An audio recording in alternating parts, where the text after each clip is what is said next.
So yeah, it's a very important topic that we need to touch on. Why do you think stigma exists now? Well, I would say it's both ways actually. In some areas, stigma still exists. In other areas, it is minimized, because there are initiative programs, there are educational programs, there are local NGOs that are taking part in breaking stigma. For our instance, Bramfleet, we're so privileged. We have NGOs around.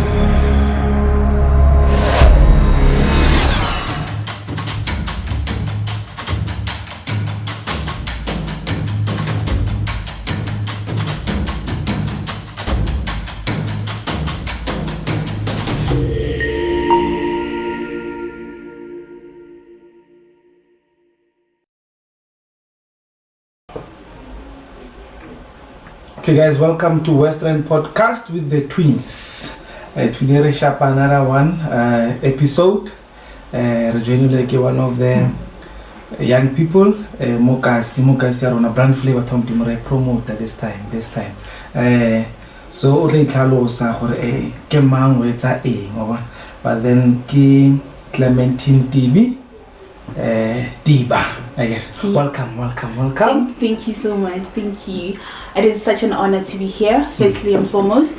I love taking initiatives in community engagement, community development. So it is such a great honor to be part of the Western podcast because it is in the community, within the community, yes. Okay, well, my name is Clementine Tiba, like they said. I'm 23 years of age and I reside in the outskirts of Randfontein, which is Bramfleet. Thank you. Now, please, when's a bit of intro? So, but for Baba because you are there. Baba, you are there. On social media platforms where it's aspirances sharp. But now, Clementine, where did you grow up? Okay, well, I was born and raised here in Bramfleet, Randfontein, Gauteng province. But originally, I am from Limpopo province. I was raised by my parents. We started living Denny Mushroom. People know Denny Mushroom. It's a place that the industry company of Bramfleet gave people homes that are poor. So I was growing up there. And then we moved to New Development RDP in the community of Badirile community. That is where I was born and raised. Thank you. So your upbringing in Ilea, how was your upbringing?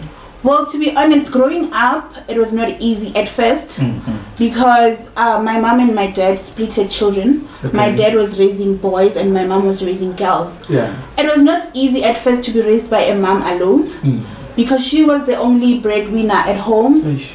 So sometimes she would work hard.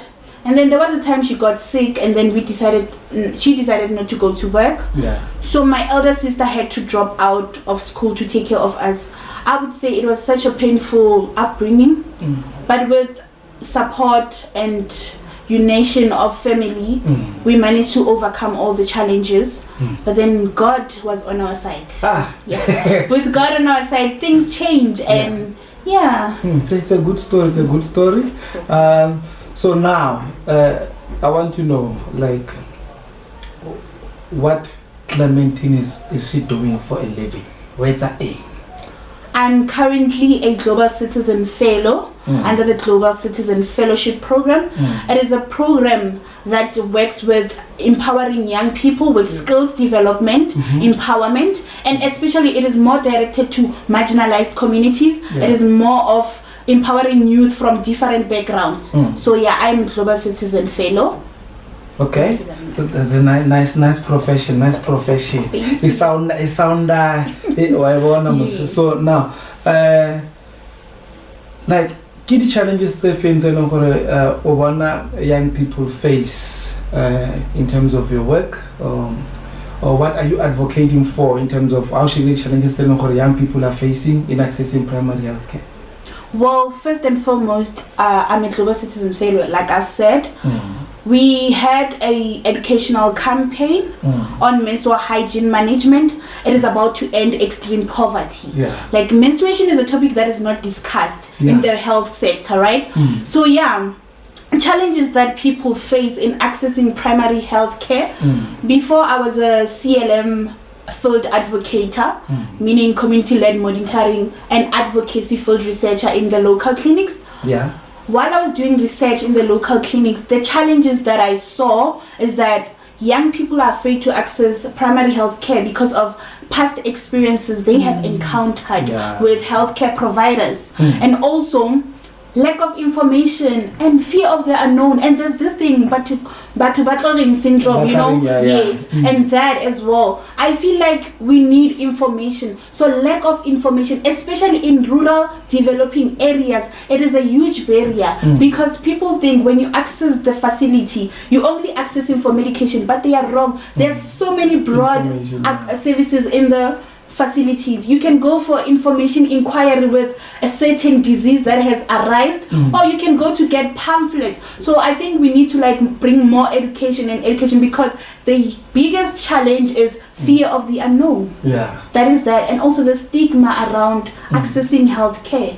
So you are touching a very, very sensitive issue, because now even if you go around healthcare facilities, or older people, don't see young people, and it's something that you want to to push and educate young people. Why is it so important to you? Well, it is important to me because growing up, I had friends, close friends. You know, losing a friend because of lack of information is painful, I must say. I lost a loved one while I was in school because we didn't have information on. We could see that this person is sick, but then how do we take initiative on that? Because we were young, we didn't have knowledge, we didn't have anything. So I would say that to me personally, there are past experiences that I've encountered that I cannot disclose. That is what has driven me to say that young people are falling behind, especially in the health sector, in accessing health, primary health care. Here I'm talking about primary health care, which is basic accessing clinics, so to me it is so important, because lack of information, guys. We're losing young people because of they don't take care of their health, and health is a broad topic. We're talking about mental health, we're not wellness, physical health, emotional health. We're talking about all those. There's so many things, and people are still unaware of issues like depression, bipolar, HIV. There's a high rate of HIV in the world. There's a high rate of mental issues. Young people are mentally depressed because we're going through a lot. We need psychological support, physiological support. You understand? It's a lot that is happening. So as a young person, I want to minimize that, address that. And I've seen that in my community. Well, most of them, they don't like going to the clinic, to be honest. I don't know why. I don't know what is happening, what is going on. And then if somebody's sick and you be like, go to the clinic, that person will say, no, I don't want to go to the clinic. But then when you ask long queues, that is not a valid reason. It is not. We should prioritize our health first, our wellness first. So I would say this is a very important topic. It's a very important topic, because the last time we had Ms. Jane Mananiso as well, because when we were busy mentioning some of the issues there, being mental health, because last month it was men's mental health. Yes. So I also posed the question to her, what's your take on that one? So on the table, men's mental health. Well, with mental health, to be honest, we've been seeing research that many men are killing themselves. The suicide rate is going up. We don't know what is going on, to be honest. But then I feel like if we bring educational programs, initiatives that will engage men, let us normalize conversation. to break that stigma that men don't cry, men should cry, men should talk. Exactly that. Because so when you cry, you look weak and all that, but exactly, it's tough. There's no such thing as being weak. If you are burdened, cry, talk. That is a most important reason that we need to talk. Men should start talking. I feel like, personally, I feel like there should be engagement around men. As much as there are engagement in other issues that we are facing where men are involved, let us also have men involved in men's mental health. So if we engage men and then we have normalizing conversation, we break that thing, men don't cry, then I believe we will finally have something the cause of why there's high rate. Because like not really like I'm against it, because I think it's been 2 to 3 days now. I've been posting and people have been asking, my guy, please man, have these topics about mental health on the platforms, because now even one of the ladies responded and said, like, I think it is time now we tackle that issue because we have programs that only focus on women and children, and also a girl's child. What about a men's side? So yeah, it's a very important topic that we need to touch on. Why do you think stigma exists now? Well, I would say it's both ways actually. In some areas, stigma still exists. In other areas, it is minimized, because there are initiative programs, there are educational programs, there are local NGOs that are taking part in breaking stigma. For our instance, Bramfleet, we're so privileged. We have NGOs around us. So I think stigma still exists because we're covering so many topics. We have so many topics in the health, in art. So stigma still exists in every platform that we do, in every part of our life. For example, like I've said, we hosted an educational campaign on menstrual hygiene management. We realized that stigma still exists in addressing issue of period poverty, because there is this stigma that is still going on that if you're on periods, girls being on period, there's no way you can talk in front of your father. You can discuss with elders. There's this cultural taboo. It is a cultural taboo to discuss periods, menstruation. But then we saw that is where the stigma is. That is where we need to educate, bring boys, because it's rare to sit with a guy and be like, I'm on my period. It is. So stigma is so broad. And then with chronic alignments like HIV, TB, people living with disabilities, I would say that the government has implemented programs that are trying to minimize that stigma. So I feel like in that part they are winning because there's so many especially with HIV. That one. There are so many programs minimizing the stigma around HIV. There's Keep a Girl Child at School, boys engagement, breaking the stigma. They also have campaign like World AIDS Day. They're still doing educational programs all the time. So you see, they are working so hard to decrease the level of stigma that is there. I think I have answered you. You have answered me, Remo Bramfleet. Yes. It's one of the, according to me, it's one of the places that I think somehow it's neglected, to say, in terms of development and all that. So the challenges, because now you're advocating for young people in accessing primary healthcare services. Do you think Bramfleet is coming all right on that level? With accessing primary health care? Particularly young people. Young people. Well, to be honest, I would say that we are on a 10% scale of accessing. So 90% is void. 90% is void because our community is so small. Basically, in our community, they have that fear of Batu people syndrome. What will people say?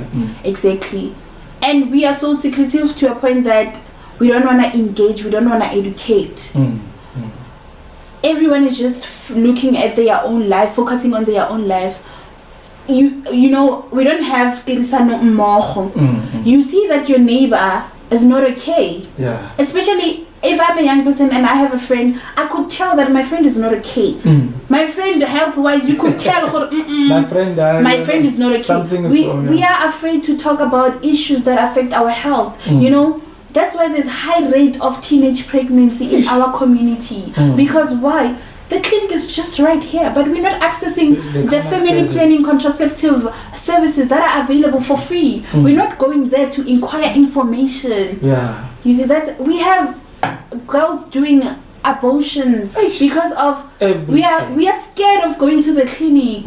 You know, so it's because of stigma as well. It is because of stigma, and it is because lack of information, pride, pride, peer pressure, trying to fit in, trying to belong. That is an issue. So do you think, because there's an organization here that is doing an exceptional work in terms of healthcare, do you think government is doing their part now? Because when we check in primary healthcare facilities, we see condoms.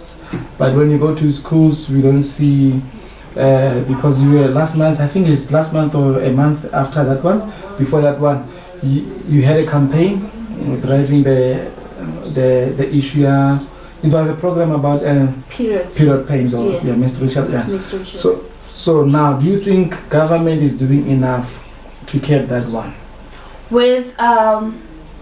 With accessibility in schools. Because now in schools, you see condoms, but one might say, yes, I banned school because I didn't have sanitary pads. Yes. So do you think government is not doing enough there in providing those ones instead of providing condoms? Do you think government is doing enough? Because when we check in primary healthcare facilities, we see condoms. Even at schools nowadays, when you get there in the bathrooms, you can see that these are the condoms. But there's no sanitary pads for a girl child. And sometimes we might say, no, these girls are banking school and all that are serious. But also, no, this lady or this child, it is because of period pains and all that. That's why she's not coming to school. So do you think government there is playing the part?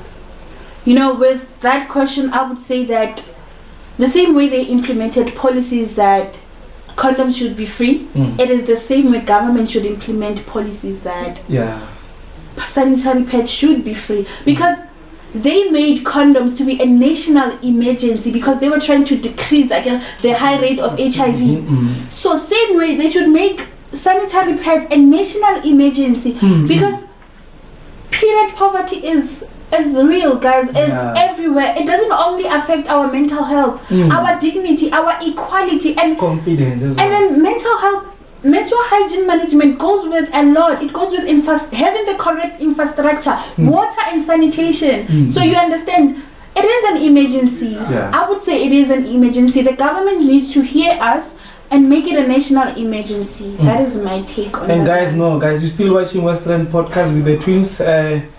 We are not attacking anyone. Yes. Please note that we are talking about the serious issues here affecting people. So now, what challenges do you face in your work? Well, in my work, we were doing an educational program on menstrual hygiene management. We saw that challenges that we face is that there's still a gap, you know, there's still lack of information. People are still not aware of information. People still have cultural practices, cultural taboos in health, you know, in menstruation, in everything. So the challenge that I noticed is that young people are left behind. Especially if you are from the rural areas. When you come to Johannesburg to study and then you see these initiatives happening, you start to wonder, what is this?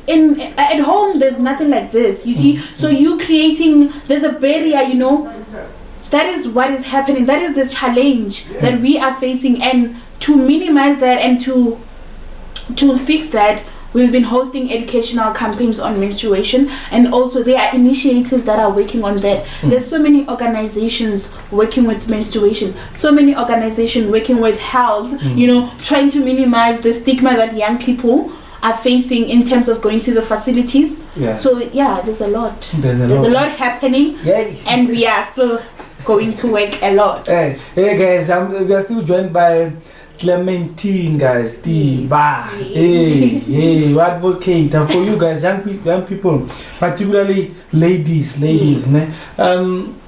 Please, guys, and also please subscribe and follow us so that because we are still a new platform in the West End.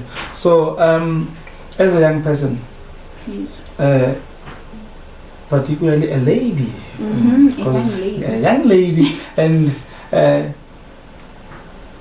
looking at what you are doing now, advocating for primary access in the healthcare facilities, what are you doing to try to reduce that stigma? Well, I was working with a local NGO, Rotangan is a community care. Before, I was the community-led monitoring and advocacy field researcher. I managed to work in 2 local clinics, different ones, Badirile and Mushake. So, while I was working there, I noticed a huge difference between clinics. I noticed that the government is improving the services, especially young services. What I would say is that the government implemented youth-friendly services in order to teach young people that they have a clinic in the in the primary health care. There's a clinic that is focused on youth-friendly young people only, be boys and girls. So that is what I was doing there. There were engagement that we were holding. We had community focus groups. We had engagement with facility managers, with government stakeholders of the West End, so that they should be aware of the issues that we're facing on a ground level, so that provincially and national, when they sit and see the work that we've been doing, they are trying to improve. I must say that it was a success. In some clinics, youth-friendly services was implemented, because they saw that, young people are not accessing primary health care. So let us try to come up with solutions. There are field researchers on the ground. They have identified a gap. Let us come with strategies and implement on how to close that gap. So I would say, I know that I've been following the organization. They've been doing a lovely work. So I heard that it has grown now. It has occupied 3 districts, which is Mohale, Mirafong, and Rand West, which is a wow. But I want to urge the government to reach other local areas, to reach other places, to reach broader district, so that if Randfontein as a whole has an organization doing advocacy on accessing primary health care, let us also have advocate people in other parts of the provinces, in other parts of the places, so that we all reach the same goal. Because clinics are everywhere.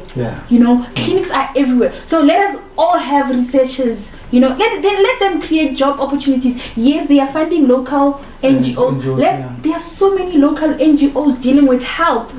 So they need funding. So let them continue to fund more organizations, so that they can work together to break that stigma. And they will have young people in the clinic. I'm telling you, they will have. I am myself as I'm this. I access youth-friendly services in the clinic. I'm not afraid to go to the clinic. I'm friends with nurses. They know me. So because I know what I want. I ask. At least I have an option of choosing a younger nurse who I would see as a sister, a friend, and I can relate with the person what is eating me up. So do you believe in the power of media? Yes.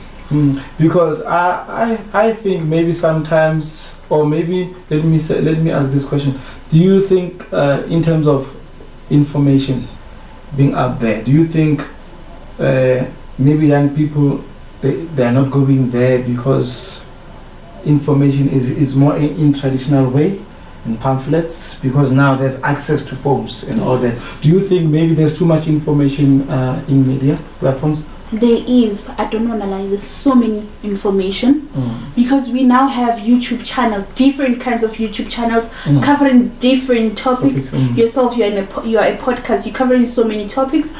We have WhatsApp, Instagram, LinkedIn. We have so many platforms of accessing information. There's AI generated. There's a lot. There's a lot. And nowadays that I've seen, this generation is growing in a point whereby technology, we're going to use technology. And technology is taking over our lives. So I would say that there is access to information. Media is playing a huge role in our lives. Personally, I didn't know that there are other issues, you know. I used to think small because I think also background, where you come from, it is what limits you to having knowledge. If you can check where I come from, it is the outskirts of Randfontein. It's in Brandley. Our place where Tom didn't. There's so many farms here, and you've seen yourself, this place is so limited. For example, how long did it take us to have a library? It took us a long time. So what do you say? Why? We need a library to access information. So you see, that is one of the barriers. And also at schools, we have a local high school. I went to a local high school here at school. There was a computer room filled with computers, but we never got chance to access those computers. You see, the barrier is within the area where you add. In other areas, people are aware of technology, people are accessing the library, the computer rooms, people are aware, and also there are people coming into their area and teaching them about technology. So you understand, they have access. There's power in media. There's power, huge power in media. I don't want to lie. Now, any educational programs that you busy currently, that you are currently busy with, let me put it in the right way, that you are currently busy with for young people, and also about the stigma and discrimination? Currently, I've been doing educational workshop. That one we did it, and then I am working on something that is not yet confirmed. I'm working on creating educational initiatives for young people. And I want to create a technological platform for young people. I want to see their points of perspective. I want it to be a platform where it will address stigma in a way that they should know that whatever we discuss ends there, so that when I do a rapport, we are able to see the issues we have identified. So, but I know that there are so many initiatives on educational programs. You know, there's so many educational programs happening. So many. We have youth capital. They have youth engagement. There are youth build trust. And also there are so many foundations with youth initiatives. The problem is we don't have access to information. You see, because where we are. But if we go out there, we are able to see that there's so many educational. Personally, I thought, no, local NGOs are doing the most, you know. But then when I went out, I saw that a lot needs to be a lot is happening. A lot is happening. There's so many educational programs happening. There's so many empowerment happening. You know, No, guys, we're still joined by Clementine Tiba. Now, what are your future plans from now, or in 5 years' time? Well, in 5 years' time, I studied social auxiliary, which is assistant to social work. I am in between the balance of furthering my studies in social working services or doing something in healthcare. Along my journey, I have seen that I love talking. So I want to venture into public speaking in a way of I'm going to motivate, empower young people through speaking.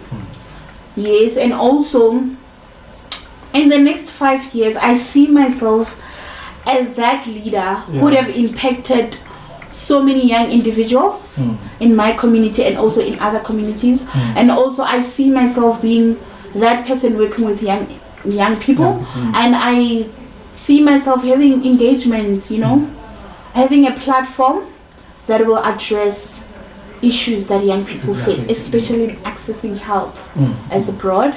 And also, that, and as well, I'll be doing a lot.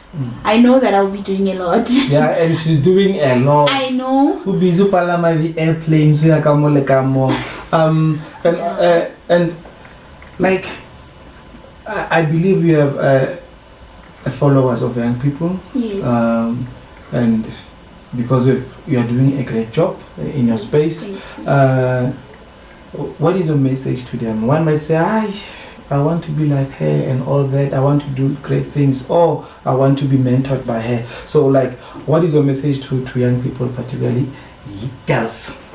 You know what I will say, I will start off saying this. Before I didn't believe that I will secure myself like an international organization job. That is what I will say. Wow. When I started, I entered it as a competition, to be honest. When I entered Global Citizen, I entered it as a competition. I thought it was a competition on young girls. Okay. On talking, on advocating for social economic issues that we have. Yeah. Not knowing that this is an opportunity that is going to make me learn things that I was not aware of. Yeah. So my message to everyone, actually, I'm going to address everyone, especially young people. Follow your dreams. Trust your intuition. Believe in yourself. It is never too late to start something. Time is limited. And if you want to start, don't do for the people, do it for yourself. Yeah. Have a goal. What do you want to achieve? How do you want to achieve? When do you plan to achieve that? What are you going to do? Yeah. You need to have plans, strategies, and don't do something for the money. Do it for the passion. If you love something, you're gonna do it so hard. And I wanna say that nothing comes easy. Nothing comes. Pay a price. Nothing comes easy in life. As they say, easy come, easy go. It's that. Because most of people they think these guys are having it so nicely. About the challenges and everything that is happening behind. Yes, and I want to tell young people is that I have not yet started. I am still starting. So they shouldn't think that when they see me and I'm no. I want to say it out loud and boldly. So I haven't started, but I am starting, and this is my starting journey. You'll see the progress. You'll see that when you want something and when you go for it, it actually happens. Today, I want everyone to believe in themselves. Trust yourself. And also, when you want to do something, do it with passion, with the support that will give you. You'll reach far. Don't do it because I did it. No. Do it because it is what you want. It is what your heart wants. That is my message to everyone. Can continue? Yes, and my journey, I've noticed that teamwork, working with different people, inspires. I'm working with this great team right now, and I must say that I sponged a lot from them. I absorbed. Like, be a sponge, That is my advice. Be a sponge. Absorb everything. Like, absorb, so that when you start, you have all the skills, you have all the knowledge. Like, you are firm. Absorb, and there is power in networking, guys. I've learned that there is power in networking. So now, how do we access you, or people at home, if they want to engage with you? Well, I have a Facebook account. You can just check my name, Clementine Tiba. That's my Facebook account. And then my Instagram account is at TBClem. That's my Instagram account. I have WhatsApp. So, yeah. I don't know. Hopefully, if you're comfortable. If they are comfortable, they can. But I have an email as well. I don't know if you'll share it. Yeah, it will appear on the screen. My email will appear on the screen. So, feel free to text me. Feel free. And also soon, I'm working on something. But then I don't want to count my eggs before they hatch. So I'm working on something, and hopefully, please let us work together to achieve whatever we want to achieve. So thank you. Thank you very much, guys. The lady. Like from my side, she's going far. She's going far with what she's doing, and we are very grateful and honored to have you on our platform, guys. Western podcast with the twins. Marlawana Kiwana, guys. So this guy, it's been few episodes podcast with the twins, but I know he's busy. Hopefully you'll see him when time goes by. Thank you guys very much for joining us. Clementine, thank you very much. Thank you so much. May the God bless you with your work, and may young people see greatness in you and also change their lives. Thank you. Guys, thank you very much. Thank you so much. Thanks.